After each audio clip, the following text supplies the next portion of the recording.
Missões evangélicas e a fé no Cristo errado. Pessoal, eu sei que isso parece muito pesado até, e parece que eu estou tratando o esforço missionário, não é, de instituições e de comunidades evangélicas como sendo uma coisa inútil e como não refletindo o amor pelas vidas. Não tem nada a ver com isso. Calma, relaxa. Tá bom? Não é isso não. Eu admiro o esforço de várias instituições missionárias. Meu problema com as instituições ou com vários grupos que tentam promover missões transculturais, etc., não é o entendimento, não é a consciência missionária. A Igreja de Cristo, ela é missionária. Nós não fomos chamados para estarmos reunidos, fechados em um templo. Nós fomos chamados para nos espalharmos pelo mundo, para espalhar a fé. Então, isso aí é sem problema. Eu entendo assim, eu entendo desse jeito. Meu grande problema é justamente com algo que eu vejo que reflete irresponsabilidade, não é, de muitas instituições e de pessoas que têm esse anseio por missões, tá? Eu lembro que na época de seminário, quando eu era pentecostal, nós éramos chamados de missionários, não é? E muitos iam para o seminário e ganhavam mantenedores, não é? Nesse sentido, ganhava bolsa de estudo e mantenedores depois. E me parece que as pessoas não tinham muita consciência do que isso significava. Porque parecia mais um emprego, entende? Só um emprego. Pá, vou ali para fazer uma média e ganhar meu salário no final do mês. Um tipo de concurso público espiritual. É estranho. E não só isso, isso aí é um ponto que eu tenho como experiência, mas eu estou falando sobre essa mentalidade que muitos que dizem fazer missões têm com relação às missões, com relação ao evangelismo em si. As pessoas imaginam que falar sobre Jesus Cristo é o que importa, mesmo que o que se fala sobre ele não seja algo muito bem claro, definido e realmente bíblico, puramente bíblico, tá? Então é muito comum você perceber impacto jovens, grupos de jovens em comunidades, não é? E é muito comum, cara. Você vê em farol, não é? Manifestações que cristãos fazem, passeatas, marcha para Jesus e um monte de eventos aí, não é? Com a ideia de evangelizar e até fora também com camisa Jesus te ama e até mesmo pessoas que vão fazer missões com aquela visão muito, eu não posso nem chamar de básica, mas até uma visão errada sobre Cristo e vão oferecer para as pessoas um Cristo que não é aquele que se revela em sua palavra, aquele revelado, não é descrito pela própria Bíblia, porque eles oferecem um tipo de Cristo que na verdade ele é muito pop, um Cristo que não ensina o que é uma nova vida, tá? Um Cristo que é do oba-oba, certo? E um Cristo que não salva de verdade. Tanto é que muita da motivação que existe para se fazer missões é justamente a ideia, não é, de que nós vamos salvar o mundo e que a missão de salvar o mundo é nossa. Então vamos lá, vamos salvar o mundo. Quando na verdade a missão de salvar o mundo não é nossa, é de Deus. Ele enviou seu filho para salvar, entende? O que nós temos é uma comissão, é a grande comissão. Nossa missão como comunidade é propagarmos a mensagem daquele que salva, porque ele salva, não nós.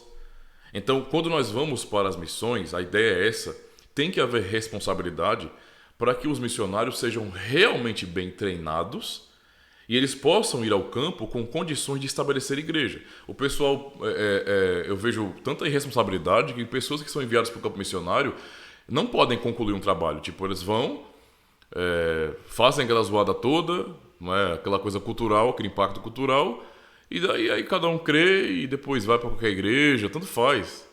Pô, vai para onde? Para a Assembleia de Deus, para a igreja pentecostal, para a igreja batista, para a igreja reformada, presbiteriana, para qual igreja? Ah, não, a gente não pega denominação aqui não. Não, a questão não é essa. A questão não é essa não. Esses nomes significam, na verdade, um conjunto de doutrinas. Sumariza doutrinas. Não é? E importa, sim, como eu entendo Cristo. Muito. Não é? Faz muita diferença se eu entendo Cristo como sendo aquele que salva de verdade, que morreu para me salvar, ou se eu entendo ele como sendo um cara que veio, ou o Filho de Deus que veio e nos abriu uma porta da esperança. Isso tem uma diferença gigantesca. Não é? Cósmica. Não tem como comparar uma coisa com a outra. Então importa o que eu estou pregando. Ah, mas é que a gente não quer falar sobre doutrina, mas o Evangelho, na verdade, é um ensino. Deus está nos ensinando pelo Evangelho. Quando eu falo sobre Cristo, eu estou falando sobre doutrina. Não tem como. Você vai falar para uma pessoa que Cristo morreu por ela e ressuscitou no terceiro dia, isso é doutrina. Isso é doutrina. Que ele voltar para nos salvar, para nos buscar, isso é doutrina. Então, não existe isso de eu não prego doutrina, tá bom? Isso não existe. Uma grande diferença que eu vejo, por exemplo, nas igrejas reformadas é que os reformados, não é? Historicamente falando, eles não enviam pessoas para o campo missionário, não é? Para as missões transculturais, não enviam homens que não sejam pastores, por exemplo. Essas pessoas passaram pelo seminário de verdade, não foi uma tapia, foi um seminário de verdade. Aprenderam a trabalhar com tudo que um pastor sabe, línguas originais, tudo, tá bom? E tem condições, não é? Está habilitado para iniciar um trabalho e concluir esse trabalho, deixar ele pronto. Ou seja, ele é um pastor ordenado, tá bom? Com conhecimento muito bem formado em teologia e naquilo que é necessário para o ministério pastoral, certo?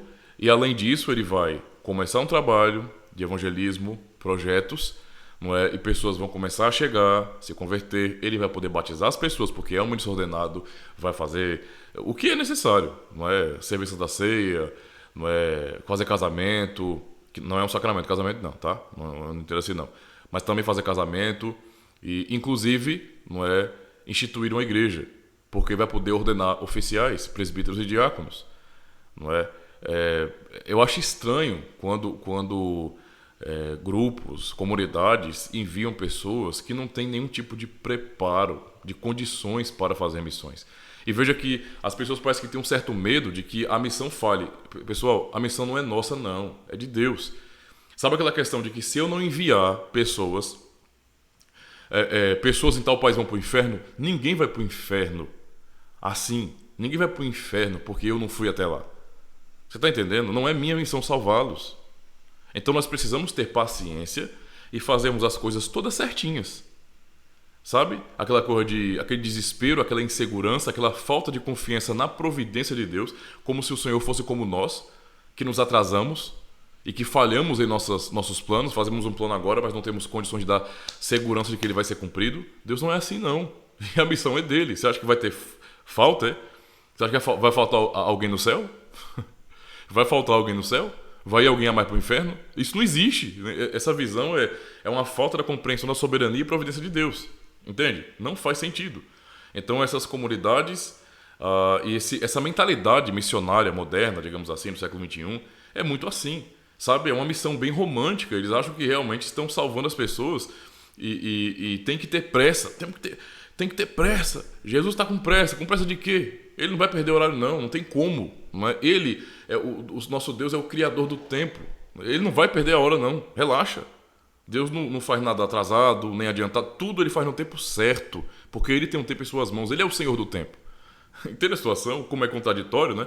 E aí a pessoa vai nesse anseio todo de tem que salvar a vida logo, as vidas logo, tem que enviar logo, envia as pessoas sem preparo, não se preocupa em realmente criar uma instituição onde as pessoas são muito bem treinadas. Não é só aprender a falar língua estrangeira, não. Isso aí é o básico. O cara vai para um país, tem que aprender a falar a língua do país, tudo bem, isso é o básico. Mas a preparação teológica. Entende a situação? E a vocação para aquilo de verdade, o esforço para ter condições de ser alguém ordenado realmente e concluir um trabalho. Entende a situação? E aí nesse anseio de fundar uma comunidade logo de uma vez, ou então começar um trabalho logo sem muito preparo, sem se importar tanto, sem ser tão responsável, envia homens, mulheres. Os reformados vão enviar homens, não é, que são pastores, certo, para as missões. Muitas comunidades enviam mulheres, certo, não é, e acabam depois tendo que inventar a desculpa. E algumas comunidades mais tradicionais inventam a desculpa de que, por falta de homens, aquelas mulheres têm que estar dirigindo o culto, fundamentando a comunidade e até recebendo o título de pastoras, de pregadoras. Isso é uma desculpa. O pensamento é simples, é mais simples do que nós imaginamos. É muito mais simples. Tem alguém preparado para ser enviado para tal lugar? Não, então não envia ninguém. Simples. Prepara primeiro, depois envia. Não vai faltar ninguém no céu, tá? Pessoas que Deus amou na eternidade e elegeu para a salvação, elas serão salvas. Deus predestinou não só os fins, mas também os meios. É Ele quem prepara, é Ele quem vocaciona, não é? E pela instrumentalidade da igreja, envia pessoas ao campo missionário. Não vai faltar ninguém. Acima do que nós pensamos, acima de nossas agendas, organizações, está o Senhor Todo-Poderoso, soberano. Não vai faltar ninguém. Se houver o risco de alguém não ir para o céu por nossa negligência de alguma maneira, porque nós somos fracos e falhos, não é? Então Deus não é soberano, tá? Não é soberano, porque seu plano de salvação tem possibilidade de falha, não é? E ele confiou isso ao homem, a nós seres humanos. Ora, se a salvação da humanidade depender da gente, tá todo mundo perdido. Nem nós nos salvaremos, tá? Então vamos ter um pouco de calma, um pouco de paciência e pensar bem, não é? Vamos trabalhar direito, fazer a lição de casa, nos esforçar por aquilo que é básico, aprender primeiro, sem pressa e no tempo certo, no tempo do Senhor, as coisas vão acontecer, Ele vai providenciar para que pessoas sejam enviadas, tá? Pessoas sejam enviadas. Alguns podem olhar para as igrejas reformadas, não é? Porque nós somos uma quantidade pequena aqui no Brasil. Ixi, tem poucos reformados no Brasil. Reformados, eu digo, da Confederação das Igrejas Reformadas, né? Que subscreve essa forma de unidade. São poucos. Alguém poderia pensar, nossa, vocês são tão pouquinhos, né? Não é por falta de fervor na obra missionária, não. Não é, mas porque vocês são muito burocráticos. Não, é porque a gente gosta de fazer as coisas certas. Nós não gostamos de justificar um trabalho mal feito, não é, com o amor.